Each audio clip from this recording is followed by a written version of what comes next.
today I'm going to take it very easy, very slow, and I'm going to spin, I'm going to knit, and I'm going to cross stitch. So basically I'm going to do the same that I did yesterday. So instead of me showing all that to you again, making a rerun of yesterday, I'm just going to show you video number 2 that I pre-recorded of what's in my knitting library, and I hope that you will enjoy it. And I will see you tomorrow. Bye! Welcome to part 2 of the What's in the Nordic Stitches library. Today I want to show you the stack of booklets that I have that are Norwegian.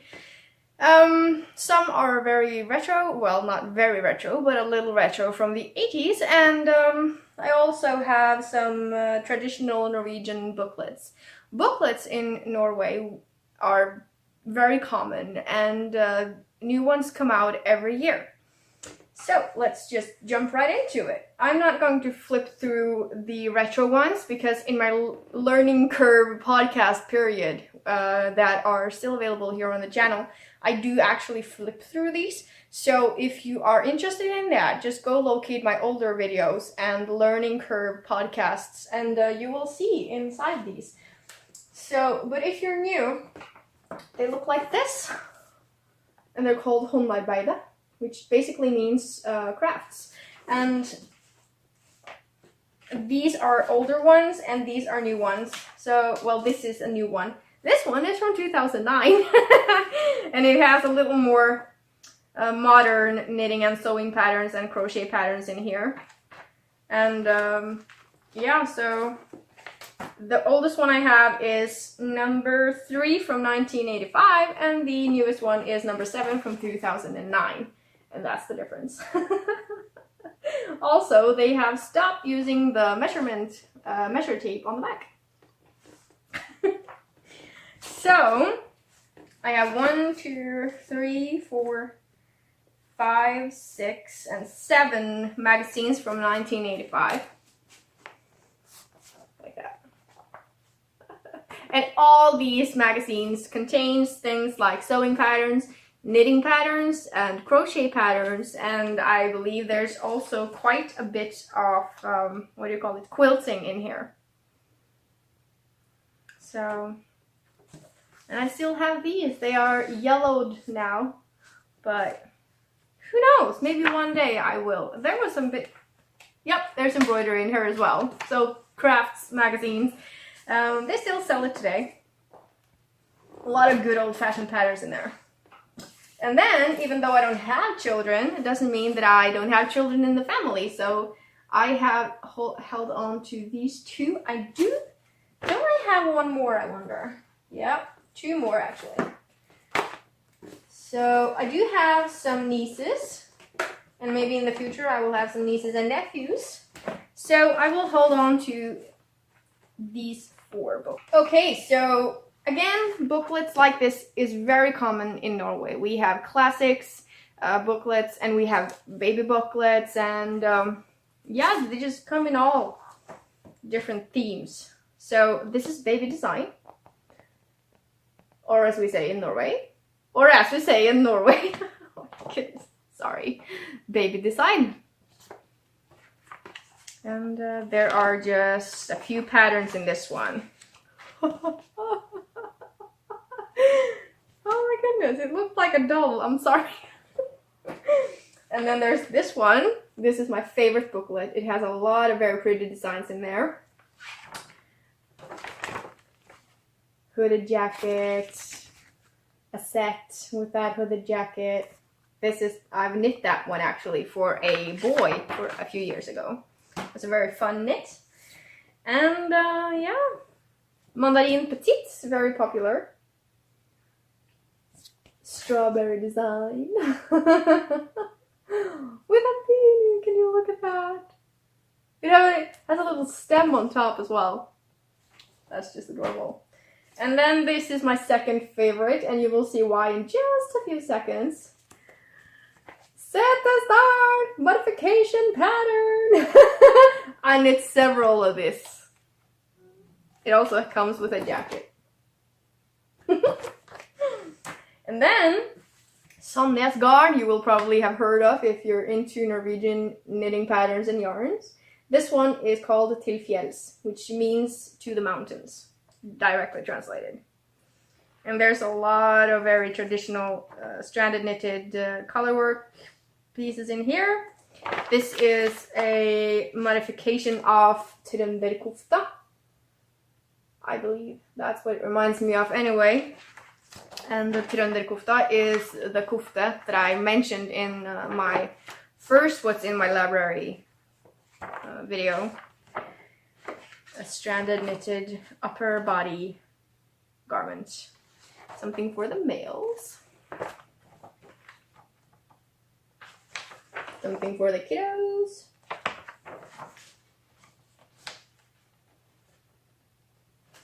And when living in the Arctic, knitting isn't just for fun, it's also necessary to stay warm. And we don't use acrylic to stay warm here. Some people think that they can come here and get a lot of acrylic yarn. Well, you can't.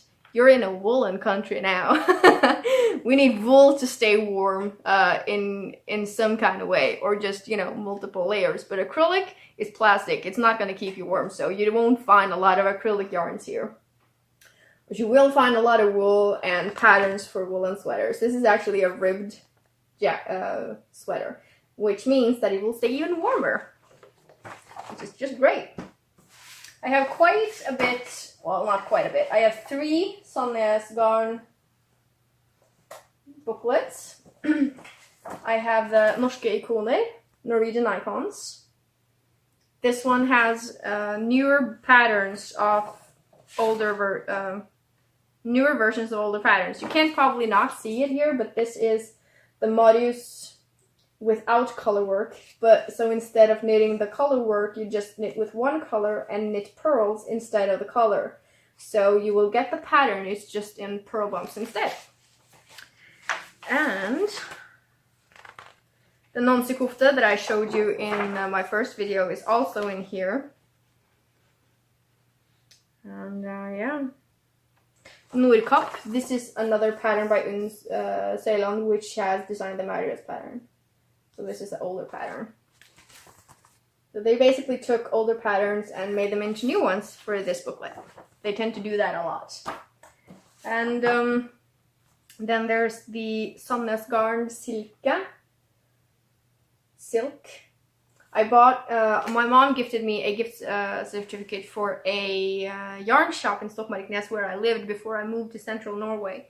And for that gift certificate, I got myself some yarn, but I also wanted to have something that lasted for a while. So I got this booklet because it has these very nice loose garments in here. And in here, I really want to knit all of it. But on the first thing that I want to knit is this one. Just looks so comfy. Imagine getting up in the morning and just throwing that over the shoulders and just, you know, putting your feet into warm slippers or something. Absolutely amazing. And Sandnes garn Line. Line is a yarn. I think it has some linen in there, which is probably why it's called Line.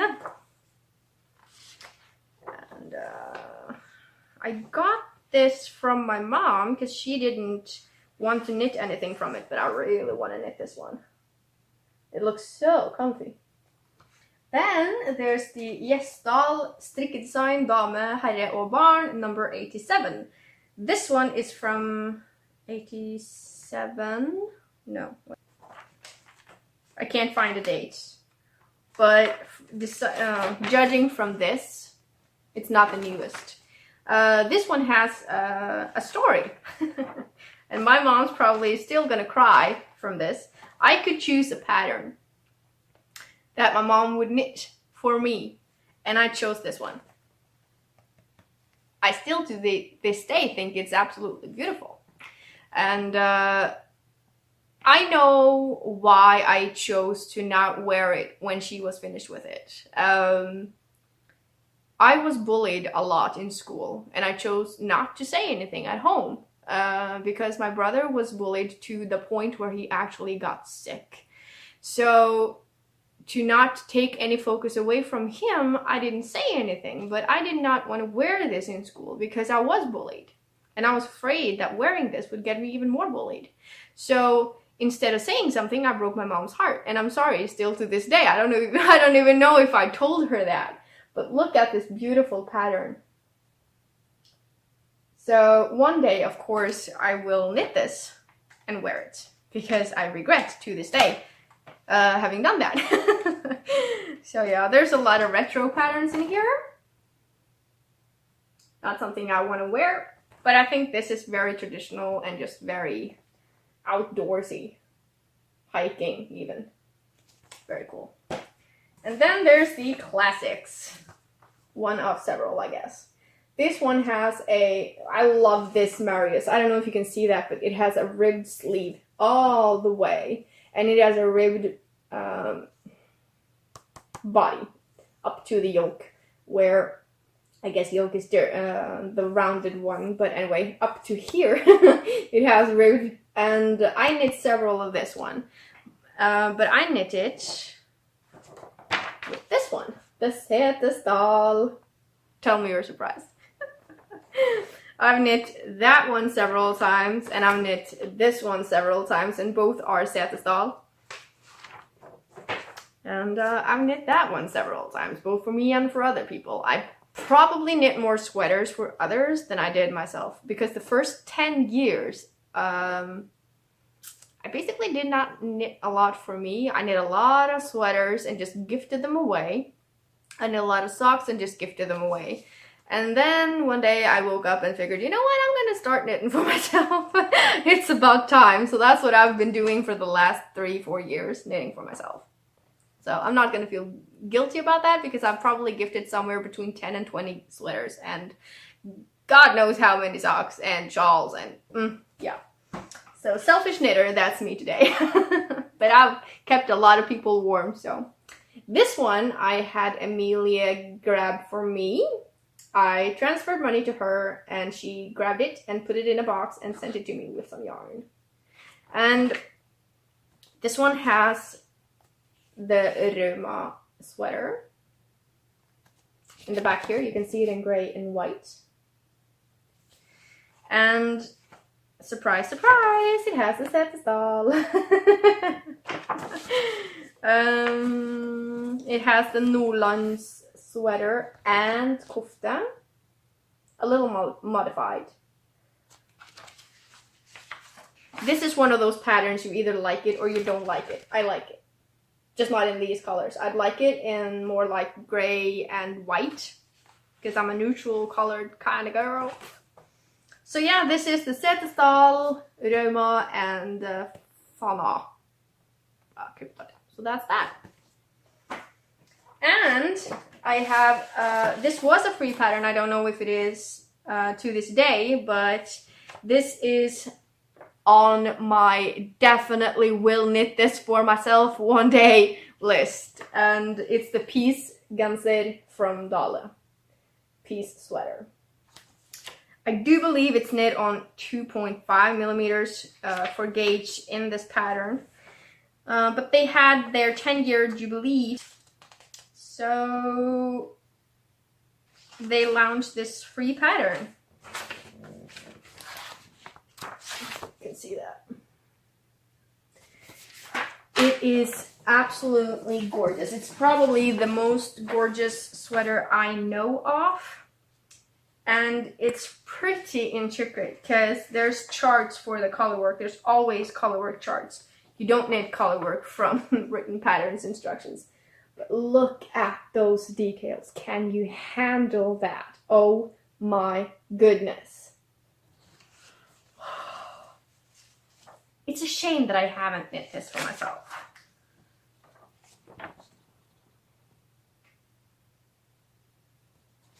I will knit it. I will probably end up knitting this the day I'm not in Norway anymore, because one day that will happen. So yeah, I've been saying since I was 14, I don't want to live in Norway anymore. And before you go to the step and say, why would you want to leave a country that's so pretty? Beauty isn't everything. I do not want to live in Norway. Just put it out there. So yeah, that is the Dale Peace sweater that I really want to knit for myself. And you can easily Google Dale Peace sweater and see more beautiful pictures of it, and I really recommend you do that.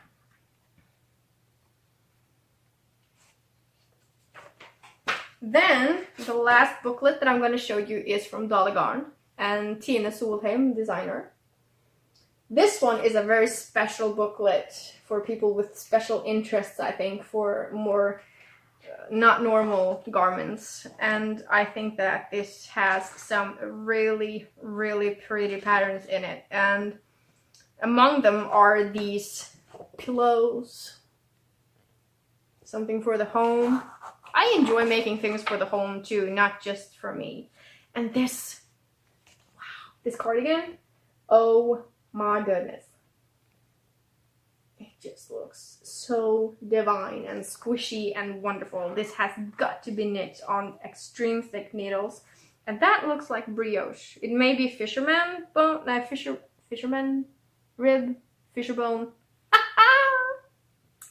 You can tell I know exactly what I'm talking about. Why would you do that? Why would you knit something in black and take a picture of it with a black background? Nobody's gonna see what this looks like. You know it's something black, but you don't know what it is. It has some blankets too. Everything in here is pretty dark, so yeah. But I do really want to knit a couple of things in here, so.